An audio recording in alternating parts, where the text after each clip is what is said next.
Bismillahirrahmanirrahim. Assalamualaikum warahmatullahi wabarakatuh. Alhamdulillah. Wassalatu wassalamu ala rasulillah. Habibina Sayyidina Muhammad ibn Abdillah wa ala alihi wa ashabihi wa mawalah. Allahumma ya Rabbana wa ya ghafirat dhunubi ighfirid dhunub wa ya mufarrijal kurubi farrijal kurub wa ya satiral uyub isturil uyub ya allamal ghuyub barakatil habibil mahbub. Amma ba'd, yang kami cintai, kami muliakan, para perindu ridha Allah, para pecinta baginda Nabi Muhammad sallallahu alaihi wasallam. Alhamdulillah, kita masih di bulan suci Ramadan. Semoga Allah memberikan kepada kita segala kebaikan, pahala yang berlipat ganda, dan semoga Allah memilih kita sebagai hamba yang bisa menemui Lailatul Qadar, yaitu malam yang lebih bagus daripada 1000 bulan. Siapapun yang bertemu Lailatul Qadar dalam keadaan dia beribadah, maka ketahuilah ibadah ini sudah mencukupi kehidupannya. Lebih bagus daripada 1000 bulan, lebih daripada umurnya. Artinya dia akan mulia dengan kemuliaan yang sesungguhnya.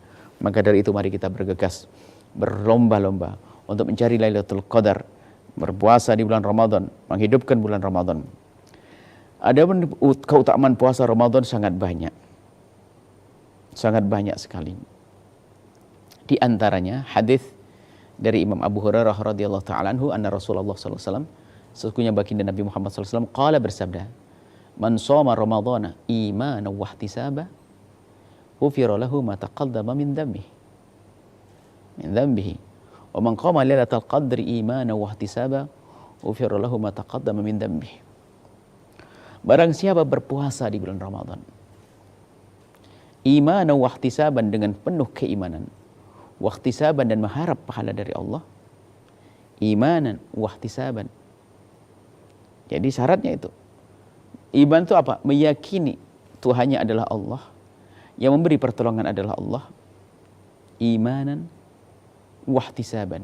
Wahtisaban, mengharap pahala hanya dari Allah, bukan pengen sanjungan dari manusia. Maka dengan cara semacam itu, puasa itu menjadi sebab ghufir lahu ma taqaddama min dzambi. Allah akan ampuni dosanya yang telah dahulu.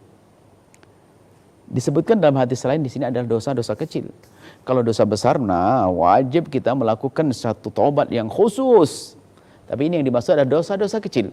Tapi biarpun dosa kecil, jangan kita meremehkannya. Kalau seorang hamba punya dosa kecil, belum diampuni oleh Allah, maka nggak bisa masuk surga. Harus selesaikan dulu di neraka. Dan alangkah pedihnya neraka.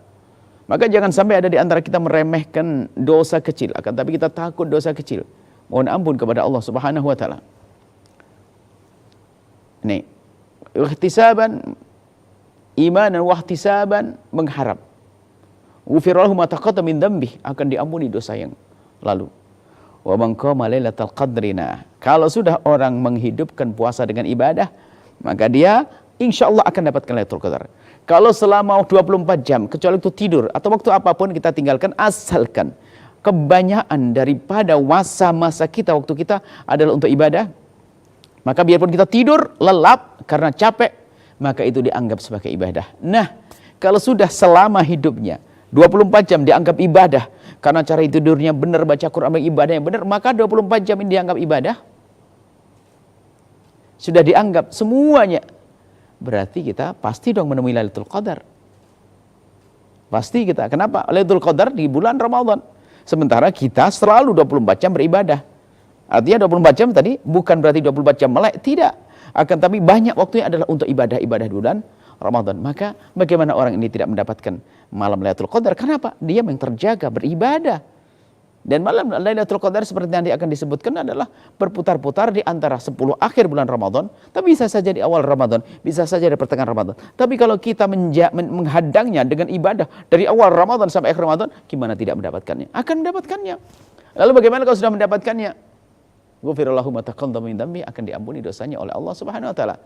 Maka dari itu mari kita semuanya jangan sampai ada di antara kita yang tidak serius di dalam kita melaksanakan puasa. Dan jangan sampai ada di antara kita meninggalkan puasa Ramadan. Dosa besar di hadapan Allah. Meninggalkan puasa dosa besar di hadapan Allah. yang tidak bisa diqadha dengan apapun kecuali meninggalkan puasa karena uzur yang 9 yang insyaallah dalam fikih praktis kami hadirkan. Kecuali punya uzur yang 9, maka seorang harus melakukan puasa. Kalau tidak, dosa besar. Kemudian setelah puasa diberi oleh Allah pahala. Selebihnya daripada pahala ternyata apa? Diampuni dosanya. Allah memaafkannya. Kalau kita sudah berdamai dengan Allah, Allah memaafkan kita. Kita lihat seperti apapun kita, maka kita akan berjaya dan akan mulia. Karena apa? Karena kita dengan Allah Subhanahu wa taala. Siapapun yang dengan Allah, tidak ada yang bisa mengganggunya. Kalau tidak dengan Allah, siapa yang bisa menolongnya? Maka dari itu mari kita benar-benar dengan Allah dan Rasulnya. Kemudian disebutkan juga dalam hadis Nabi SAW, an Abi Hurairah, dari Imam Abu Hurairah radhiyallahu ta'ala anhu, anna Rasulullah sallallahu alaihi wasallam, sesungguhnya Rasulullah sallallahu alaihi wasallam bersabda, "Man qama ramadhana imanan wa ihtisaba, ufira lahu ma taqaddama min dhanbihi." Ini qama. Jadi sama dan qama. Kalau sama puasa di siang hari. Adapun qama bangun di malam hari melakukan ibadah. Termasuk di dalamnya adalah tarawih. Tapi qiyamu syahri ramadhana itu jangan terbatas bangun, atau man qama ramadhana jangan dimaknai hanya sekedar tarawih, tidak. Mungkin membaca Al-Qur'an, mungkin berzikir, mungkin salat malam. Intinya bagaimana kita di bulan Ramadan, khususnya di malam hari itu kita tergerak. Kalau kita sudah bergerak melakukan ibadah, maka kita tergolong orang yang mengqama ramadhana. Kemudian kita imanan dengan penuh keimanan akan pahala Allah. Harapan kita untuk mencari kemuliaan di hadapan Allah, dan hanya Allah beri iman, wahtisaban, dan mengharap pahala dari Allah. Apa yang terjadi? Ufirallahu ma taqaddama min dzambi, maka Allah akan ampuni dosa-dosa kita semuanya. Rawahul Bukhari dan Muslim. Hadis ini diriwayatkan oleh Imam Bukhari dan Muslim. Semoga kita semuanya bisa benar-benar serius di bulan Ramadan. Puasa kita jangan bolong-bolong, hati-hati. Salat kita, ibadah kita, sedekah kita, sampai kita menjadi hamba yang diampuni oleh Allah Subhanahu wa taala, hamba yang mendapatkan Lailatul Qadar, hamba yang mendapatkan hari 1000 lebih bagus daripada 1000 bulan. Mulia di dunia dan mulia di akhirat. Nuhibbukum fillahi. Assalamualaikum warahmatullahi wabarakatuh.